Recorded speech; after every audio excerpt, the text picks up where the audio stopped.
ఓం నమ శివాయ. కార్తీక పురాణం 27వ అధ్యాయం. అంబరీషుడు దూర్వాసుని పూజించుట. ద్వాదశి పారణము.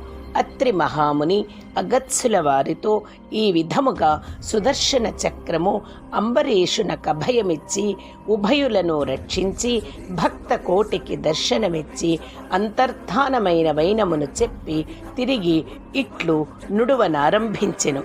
ఆ తరువాత అంబరీషుడు దూర్వాసుని పాదములపై పడి దండ ప్రణామములాచరించి పాదములను కడిగి ఆ కడిగిన నీళ్లను తన శిరస్సుపై జల్లుకొని, ఓ మునిశ్రేష్ఠ, నేను సంసార మార్గమందున్న ఒక సామాన్య గృహస్థుడను. నా శక్తి కొలది నేను శ్రీమన్నారాయణుని సేవింతుము. ద్వాదశి వ్రతము చేసుకొనుచు ప్రజలకు ఎట్టి కీడు రాకుండా ధర్మవర్తనుడనై రాజ్యమేలుచున్నాను. నా వలన మీకు సంభవించిన కష్టమునకు నన్ను మన్నింపుడు.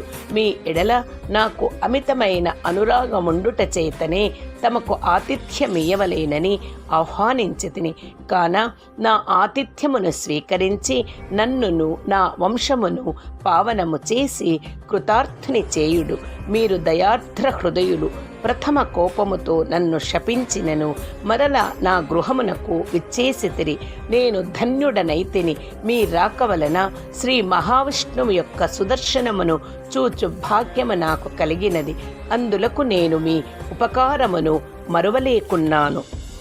మహానుభావ, నా మనస్సంతోషముచే మిమ్మెట్లు స్తుతింపవలెను. నా నోట పలుకులు రాకున్నవి. నా కండ్ల వెంట వచ్చు ఆనంద భాష్పములతో తమ పాదములను కడుగుచున్నాను. తమకు ఎంత సేవ చేసినను ఇంకను రుణపడి ఇందును. కాన ఓ పుణ్యపురుష, నాకు మరల నరజన్మ రాకుండా ఉండేటట్లును సదా మీ బోటి మునిశ్రేష్ఠుల యందును ఆ శ్రీమన్నారాయణుని అందును మనస్సు కలవాడనై ఉండునట్లును నన్ను ఆశీర్వదించుడని ప్రార్థించి సహ పంక్తి భోజనమునకు దయచేయమని ఆహ్వానించెను. ఈ విధముగా తన పాదములపై పడి ప్రార్థించుచున్న అంబరీషుని ఆశీర్వదించి, రాజా, ఎవరు ఎదుటివారి బాధను నివారణ గావించి ప్రాణములు కాపాడుదురో, ఎవరు శత్రువులకైనను శక్తి కొలది ఉపకారము చేయుదురో అట్టివారు తండ్రితో సమానమని ధర్మశాస్త్రములు తెలియచేయుచున్నవి. నీవు నాకు ఇష్టుడవు, తండ్రితో సమానమైన వాడవు. నేను నీకు నమస్కరించినచో నాకంటే చిన్నవాడవుట వలన నీకు ఆయుక్షీణము కలుగును. అందుచేత నీకు నమస్కరించుట లేదు. నీవు కోరిన ఈ స్వల్ప కోరికను తప్పక నెరవేర్చెదను. పవిత్ర ఏకాదశి వ్రతనిష్ఠుడవగు నీకు మనస్తాపమును కలగజేసినందులకు వెంటనే నేను తగిన ప్రాయశ్చిత్తమును అనుభవించి తిని నాకు సంభవించిన విపత్తును తొలగించుటకు నీవే దిక్కైతివి. నీతో భోజనము చేయుట నా భాగ్యము కాక మరొకటి అగునా అని దూర్వాస మహాముని పలికి అంబరీషుని అభీష్టము ప్రకారము పంచభక్ష పరమాన్నములతో సంతృప్తిగా విందు ఆరగించి అతని భక్తిని కడుంగడు ప్రశంసించి అంబరీషుని దీవించి సెలవు పొంది తన ఆశ్రమమునకు వెళ్ళెను.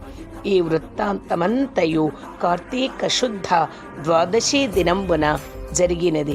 కాన ఓ అగత్స్య మహాముని, ద్వాదశి వ్రత ప్రభావమెంతటి మహాత్మ్యము కలదో గ్రహించితివి గదా. ఆ దినమున విష్ణుమూర్తి క్షీరసాగరమందు శేషశయ్యపై నుండి లేచి ప్రసన్న మనస్కుడై ఉండును.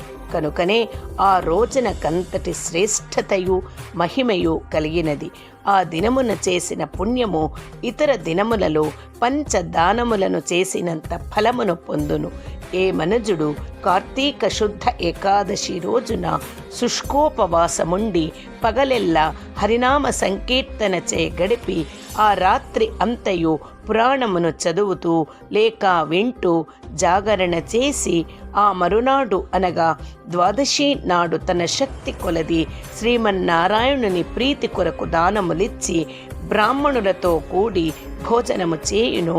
అట్టి వాని సర్వ పాపములు ఈ వ్రత ప్రభావము వలన పటాపంచలైపోవును. ద్వాదశి దినము శ్రీమన్నారాయణునకు ప్రీతికరమైన దినము కనుక ఆనాడు ద్వాదశి ఘడియలు తక్కువగా యున్నను ఆ ఘడియలు దాటకుండగానే భుజింపవలేను.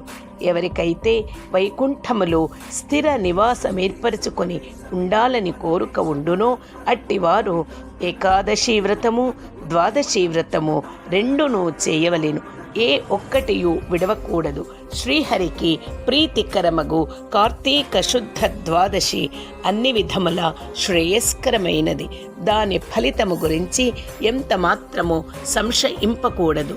మర్రి చెట్టు విత్తనము చాలా చిన్నది అయినను అదే గొప్ప వృక్షమైన విధముగా కార్తీక మాసములో నియమానుసారముగా చేసిన ఏ కొంచెము పుణ్యమైనను అది అవసాన కాలమున యమదూతల పాలు కానీయక కాపాడును. అందులకే ఈ కార్తీక మాస వ్రతము చేసి దేవతలే కాక సమస్త మానవులు తరించిరి. ఈ కథను ఎవరు చదివినను వినినను సకలైశ్వర్యములు సిద్ధించి సంతాన ప్రాప్తి కూడా కలుగును అని అత్రి మహాముని అగత్సునకు బోధించిరి. ఇది స్కాంద పురాణాంతర్గత వశిష్ఠ ప్రోక్త కార్తీక మహాత్మ్యమందలి 27వ 27వ రోజు పారాయణం సమాప్తం. ఓం నమః శివాయ, ఓం నమః శివాయ, ఓం నమః శివాయ. హర హర మహాదేవ.